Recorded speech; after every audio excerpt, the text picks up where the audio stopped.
বন্ধুরা, আবারও ঘূর্ণিঝড় রিমালের সেই পরিস্থিতি, পরিবেশ কতটা ভয়ঙ্কর, কতটা আতঙ্কিত, সেই বিষয় নিয়ে লাইভে চলে আসছি আমরা। আপনারা স্ক্রিনে দেখছেন বাতাসের প্রভাবে আসলে কোনোভাবে টিকে থাকা যাচ্ছে না। এত পরিমাণ ঘূর্ণিঝড়টা হচ্ছে কিছুক্ষণ পর পর, ঘন্টায় আপনি যদি হিসাব করেন একদমই কয়েকশো বার কিন্তু বাতাসটা আসছে এবং বাতাসের সাথে সাথে গুঁড়ি গুঁড়ি বৃষ্টি হচ্ছে, যেটা উপকূলীয় অঞ্চলের জন্য খুবই ভয়ঙ্কর বিষয় এবং খুবই মারাত্মক আকার ধারণ করছে। সকালের তুলনায় এখন বিকেল পেরিয়ে গেছে, এখন পর্যন্ত ঘূর্ণিঝড় রিমালের পরিস্থিতি কিন্তু কোনোভাবেই কিন্তু কোনো পরিবর্তন আমরা লক্ষ্য করতে পারছি না। এত পরিমাণ বাতাসটা, যেটা খুবই ভয়ঙ্কর, যে বাতাসের কারণে কিন্তু উপকূলীয় অঞ্চলগুলোতে মানুষের নানান ক্ষয়ক্ষতি আমরা লক্ষ্য করেছি। নানান ধরনের মানুষের আসবাবপত্র, জিনিসপাতির যে একটা ভয়ঙ্কর পরিস্থিতি হয়েছিল, সেটাই কিন্তু আমরা তুলে ধরছি আপনাদের কাছে। আমরা এখন আছি কুমিল্লার লাকসাম অঞ্চলে, যেখানে এত পরিমাণ বাতাস, এত পরিমাণ ঝড় হচ্ছে, এত পরিমাণ ঝড় তুফান হচ্ছে, যেটা হচ্ছে ঘূর্ণিঝড় রিমালের তাণ্ডব। এই পরিস্থিতি কিংবা এই পরিবেশটা এত ভয়ঙ্কর রূপ ধারণ করছে, যেটা আসলে সকালের তুলনায় বিকেলের পরিস্থিতি অনেকটাই ভয়ঙ্কর। এরপরে সন্ধ্যা কিংবা রাত্রের পরিস্থিতি কতটা ভয়ঙ্কর হয়ে থাকে বা কতটা ভয়ঙ্কর রূপ ধারণ করার সম্ভাবনা আছে, সেটা কিন্তু এখনই কিন্তু কিছুটা হলেও বোঝা যাচ্ছে। আপনারা দেখছেন যে পুরো পরিস্থিতি কিন্তু থমথমে হয়ে আছে। পুরো পরিস্থিতি যদি আপনারা একবার লক্ষ্য করেন, মনে হচ্ছে না যে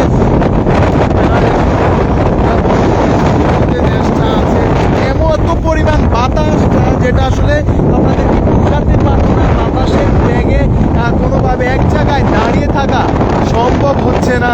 এই রকম বাতাস কিংবা এরকম আবহাওয়া যেটা লাকসামে আছে, এর চেয়ে কিন্তু অনেক গুণ বেশি উপকূলীয় অঞ্চলের মানুষগুলো উপভোগ করছেন। আমরা যেটা সকাল থেকে আজ করেছিলাম যে বাতাসের বেগটা কিন্তু ধীরে ধীরে অনেকটা বেড়েছে, কিংবা বাতাসের প্রকোপটা ধীরে ধীরে খুবই ভয়ঙ্কর রূপ ধারণ করছে, এবং সেটা শেষ মুহূর্তে গিয়ে কতটুকু ক্ষয়ক্ষতি ঘটায় বা কতটুকু ক্ষয়ক্ষতি ঘটানোর সম্ভাবনা তৈরি করে, এই বিষয়টা নিয়ে কিন্তু আবহাওয়াবিদদের মাঝেও অনেকটাই ধোঁয়াশা রয়েছে। আবহাওয়াবিদরাও কিন্তু এখন পর্যন্ত পুরোপুরি কোনোভাবে তারা প্রকাশ করতে পারেনি যে এই যে ঘূর্ণিঝড় রিমাল, সেটার সর্বশেষ পরিস্থিতি কেমন ভয়ঙ্কর আর কেমন হবে। এত সুন্দর উপস্থাপন করতেছি না, অনেক যখন ঘূর্ণিঝড় সম্পর্কে কোন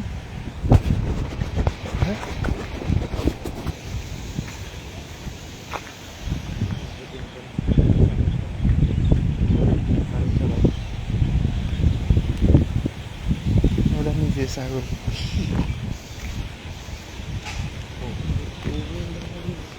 তুমি যে চাঁদের ভাবনা জেনে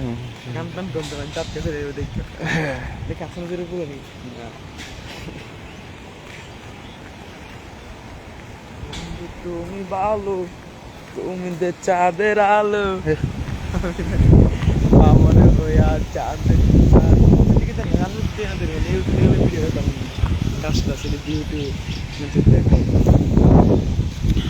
দর্শক, ঘূর্ণিঝড় রিমালের সর্বশেষ পরিস্থিতি যদি আমরা একটু বর্ণনা করি, এখন পর্যন্ত বাংলাদেশে যদিও উপকূলীয় অঞ্চলে বড় ধরনের নানান ক্ষয়ক্ষতি হয়েছিল, কিন্তু কুমিল্লা লাকসাম অঞ্চলে এত বড় কোনো ক্ষয়ক্ষতি এখন পর্যন্ত হয়নি। তবে যেই পরিমাণ বাতাস কিংবা যেই পরিমাণ ঝড় বৃষ্টির আভাস দেখছি, বা যেই পরিমাণ ঝড় বৃষ্টি এখন হচ্ছে, সেটা আসলে সন্ধ্যা গণিয়ে রাত্রে কতটা ভয়ঙ্কর রূপ ধারণ করতে পারে, এটা হয়তো আপনি বা আমরা এখন পর্যন্ত কোনোভাবেই আজ করতে পারছি না কিংবা বুঝতে পারছি না। তবে রাত্রিটা আমাদের জন্য হয়তো এক ভয়ঙ্কর পরিবেশ তৈরি করতে পারে, কিংবা আমরা হয়তো কোনো ভয়ঙ্কর একটা পরিস্থিতি মোকাবেলা করতে যাচ্ছি, বা একটা ভয়ঙ্কর পরিস্থিতির সাক্ষী হতে যাচ্ছি।